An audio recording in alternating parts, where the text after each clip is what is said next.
Hey everyone, welcome back to our channel. If you're new here, please subscribe. I'd really love that. If you're returning, how you doing?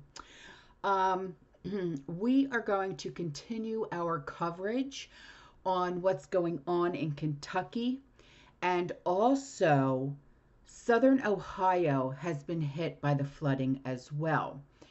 In Kentucky, I do have a website that you guys can go to, okay? And there on this website, you will find shelter and warming centers. Okay. So if you are in need of shelter and warming centers, please go to the description box below. And there you will find a link so you can find where the shelters and the warming centers are at. Now, on to what we need to talk about. As usual, I'm going to show you some footage of what is going on. But I'm also going to talk about what is being sent to me, okay? The emails that I'm getting from community members that live in Kentucky. So this first email says, I just wanted to thank you for sharing about the devastation of all the current states that are going through with the flooding, destruction, and loss. You've been our voice for this situation and the flooding in North Carolina, Tennessee, etc. back in September. Well, thank you. You're very welcome. I'm trying my best to keep up with what's going on. I realize that a lot of people are affected by this, and I realize there's a lot of devastation going on, and I only wish that I could come there and help you, but obviously, I can't right now. I wish that I could, but I'm trying to find some resources, and if I do find any resources, I will either put them up as a community post for you guys, okay? Or they will be in the description box below for you guys, okay? It's just so hard to find organizations or resources that are reputable, because you just don't know. The only one that I have heard that is reputable is Samaritan's Purse. So, if anyone needs, or if anyone would like to donate, please donate to Samaritan's Purse, okay? To help the survivors of Kentucky, and now, from what I'm hearing, also Southern Ohio.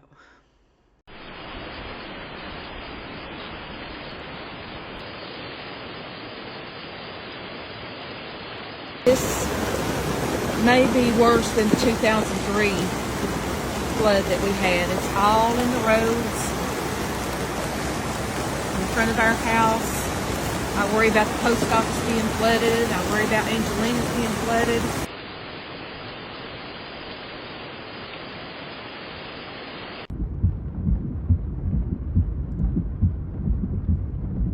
So, the next email that was sent to me says this.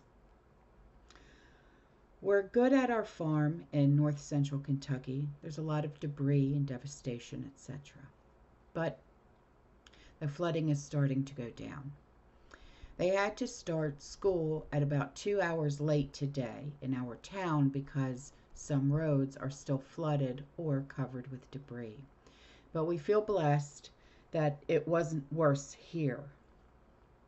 My husband was coming home from work on Saturday night when the flooding had started covering a lot of the low-lying roads and the bridges. He finally found safe passage on the third route that he checked. We have a creek within about 150 feet from our house, but luckily when we built it 5 years ago, we put it on a small hill incline because of the creek. It worried me. Oh, you built your home? Okay, yeah, okay. Thank goodness the rain finally stopped when it did, because in the middle of the night at about 11 o'clock, it had started to go over our road in spots, including one of our bridges, and it was moving extremely fast. And our road isn't wide enough for two cars in spots to pass each other. She said, I tell everyone we live on a goat path. That's really funny. She said, we only had one way out at that point if an emergency had happened. We live in the country, 20 minutes to the nearest town. We love it, but that night was a little stressful. I paced the floor till my husband was home safe. Oh, I can only imagine. I did the same thing. She said, we had even discussed, if necessary, for him to drive the 40 minutes back to work and sleep there where he was safe. I was worried about him and his safety, and he was worried about everyone on our farm. Our children, our grandchildren, and my mother-in-law all live on our farm. Well, you know what? Thankfully, all of you are together. That's what matters the most. So she said, neighbors on both sides of us have small children, and one of the women is paralyzed. Oh, from the waist down. Oh, dear Lord. It happened after they bought their farm, so we worry about everyone near us. Yes, I can see why. Dear me. So this one says we had flooding Saturday and Sunday, dealing with the ramifications from that. And we got about an inch of snow on Monday, and now we have about 2 inches of snow, 17 with a real feel of 13 degrees. It doesn't end.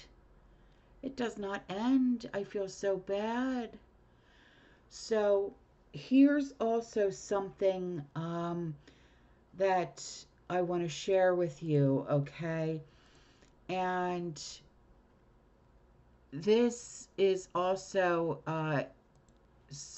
the emergency shelters. Let me see if I can blow this up even more. Hang on.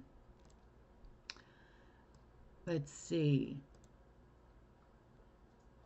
Breathitt County, am I saying that correctly?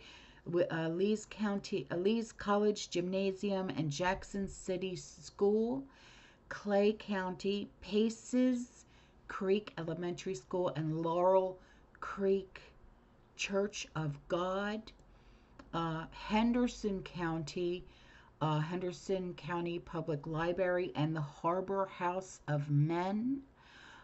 Knox County is First Baptist Church. Lawrence County is Lawrence County Community Center. Then you have Martin County, where you have Martin County Middle School, Old Martin County Public School, and INEX, INEX Elementary School. Then you have McCreary County, where you have McCreary County School Gym. Then you have Owen County, where you have Owen County Senior Center. And then you have Pulaski County, where you have New Life Church. And then Webster County, where you have Providence Branch Library. Now, by the numbers, there are 44 Kentucky counties that have written disaster declarations, okay? And 13 counties have verbal disaster declarations. 12 cities have written disaster declarations, and 7 cities have verbal disaster declarations, and the Kentucky National Guard continues to assist, okay? So there's that. I hope that this has helped you, okay? So here is now footage of the southern Ohio areas that were hit by flooding.